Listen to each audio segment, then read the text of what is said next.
To find cubes using Nikhilam सूत्र। इस method में कुछ टर्म्स हैं, पहले वो देख लेते हैं। बेस, ये 10 की पावर n की फॉर्म में होता है, जहाँ पे n क्या है, नेचुरल नंबर्स जो 1 से स्टार्ट होते हैं। तो बेस होते हैं 10 की पावर 1 दैट इज 10, 10 की पावर 2 दैट इज 100, 10 की power 3 that is 1000 and so on. Example से समझते हैं। सपोज करो 19 है, तो इसका बेस क्या हो जाएगा, 10। वैसे तो इसका बेस 100, 1000, 10,000 भी हो सकता था, लेकिन हमें देखना है नंबर से सबसे क्लोजेस्ट कौन सा बेस है। तो 19 से सबसे क्लोजेस्ट कौन है, 10, तो इसलिए उसका बेस हो गया 10। फॉर एग्जाम्पल ले लो 3007, उसे सबसे क्लोजेस्ट कौन है, 1000, तो 3007 का बेस हो जाएगा 1000। अब आता है डेविएशन। इसका फॉर्मूला होता है given number minus base. Same example लेंगे 19, इसका बेस क्या था, 10, तो डेविएशन हो जाएगा 19 माइनस 10 दैट इज 9। और 3007 के केस में उसका बेस 1000 था, तो डेविएशन हो जाएगा 3007 माइनस 1000 दैट इज 2007। अब आता है एक्चुअल बेस। ये बेस की अनदर टर्म है जो 10 की पावर n की फॉर्म में होती है, that is 10, 100, 1000 and so on. तो जब हम निखिलम सूत्र से क्यूब्स निकालते हैं तो बेस को ही एक्चुअल बेस कहते हैं। अब जो 19 था उसका बेस कितना था, 10, तो एक्चुअल बेस इसे हम एबी से भी रिप्रेजेंट करते हैं, वो क्या हो जाएगा 10। और 3007 उसका बेस 1000 था, उसका एक्चुअल बेस 1000 हो जाएगा। Working base, it is the base nearest to the given number. तो जैसे 19 के केस में जब हम बेस 10 ले रहे थे तो डेविएशन 9 आ रहा था, तो वर्किंग बेस हम ऐसा बेस लेते हैं जिससे हमारा डेविएशन और कम आए। जैसे 19 है तो इसका वर्किंग बेस जिसे हम WB से भी रिप्रेजेंट करते हैं, वो अगर हम 20 ले लें तो डेविएशन क्या आएगा, 19 माइनस 20 दैट इज -1। और एक चीज याद रखना, डेविएशन नेगेटिव भी हो सकती है और पॉजिटिव भी, ठीक है। तो अब देखो -1 हो गया, डेविएशन कितना कम हो गया।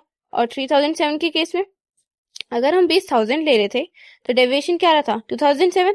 और अगर हम वर्किंग बेस उसका 3000 ले लेते तो डेविएशन क्या हो जाता, 3007 माइनस 3000 दैट इज 7। कितना कम हो गया, तो वर्किंग बेस हम ऐसा बेस लेते हैं जिससे हमारा डेविएशन कम हो जाए। अब सब बेस क्या होता है, इसका फॉर्मूला होता है working base upon actual base. तो वही एग्जांपल लेते हैं 19, इसका वर्किंग बेस कितना था, 20 और एक्चुअल बेस 10, तो सब बेस हो जाएगा 20/10 दैट इज 2। और 3000 वाले केस में 3007 का जो वर्किंग बेस था वो कितना था, 3000 और एक्चुअल बेस 1000, तो इसका सब बेस हो जाएगा 3000/1000 दैट इज 3। अब एक क्वेश्चन कर लेते हैं। फाइंड द क्यूब ऑफ 59, उसका एक्चुअल बेस कितना है, 10 और वर्किंग बेस 60, तो सब बेस क्या हो जाता है, working base upon actual base that is 60/10, तो सब बेस हो जाएगा 6। अब जब हम निखिलम सूत्र से क्यूब्स निकालते हैं तो उसका एक फॉर्मूला है g प्लस 2d ब्रैकेट में है इंटू SB का स्क्वायर, फिर सेपरेटर है, फिर 3d स्क्वायर इंटू SB, फिर सेपरेटर है और फिर DQ। यहाँ g क्या है, गिवन नंबर, d डेविएशन और SB सब बेस। तो गिवन नंबर हमारा 59 है और डेविएशन का फॉर्मूला क्या होता है, g माइनस वर्किंग बेस। क्योंकि हम बेस नहीं यहाँ वर्किंग बेस ले रहे हैं तो इसलिए फॉर्मूले में WB लिख रहे हैं। तो g हो गया 59, वर्किंग बेस 60 है तो d हो जाएगा -1। और SB क्या निकाला था हमने, 6, SB हो गया 6। अब ये वैल्यूज फॉर्मूले में पुट करेंगे, क्या हो जाएगा 59 प्लस 2 इंटू -1 होल ब्रैकेट में है इंटू 6 का स्क्वायर, फिर सेपरेटर है, फिर 3 इंटू -1 का स्क्वायर है इंटू 6, फिर सेपरेटर है और फिर -1 का क्यूब है। -1 का क्यूब कितना होता है, -1। और अब -1 का स्क्वायर कितना होता है, 1 हो जाता है। 1 इंटू 3 इज 3 इंटू 6 18। और 6 का स्क्वायर कितना होता है, 36। और 2 इंटू -1 तो -2 हो जाएगा, तो 59 माइनस 2 हो जाएगा 57। अब 57 इंटू 36 इसे आप मैन्युअली कैलकुलेट कर सकते हैं, लेकिन अगर हम इसे ऊर्ध्वाधर तिर्यक सूत्र से करें तो और इजीली कैलकुलेट हो जाएगा। तो कहाँ से स्टार्ट करेंगे, लेफ्ट साइड से।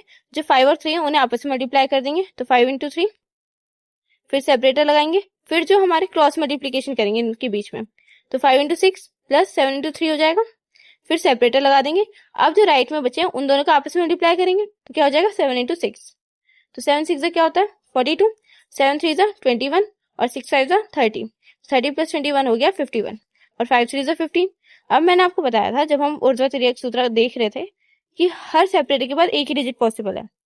देखो लेफ्ट में तो कितनी भी हो सकते हैं लेकिन राइट में एक ही डिजिट पॉसिबल है, तो क्या करेंगे 42 का जो 4 है उसे हम 51 के पास भेज देंगे, तो हो जाएगा 51 प्लस 4 दैट इज 55। अब 55 का जो 5 है वो आगे भेज देंगे 15 के पास, तो वहां हो जाएगा 15 प्लस 5 दैट इज 20। तो 57 इंटू 36 क्या हो जाता है 2052। ओके, अब बीच में जब हम क्यूब निकालते हैं तो बीच में किसी कोई नंबर नेगेटिव नहीं हो सकता ना, तो हम क्या करेंगे इसमें बेस ऐड कर देंगे। 10 प्लस -1 कर दिया।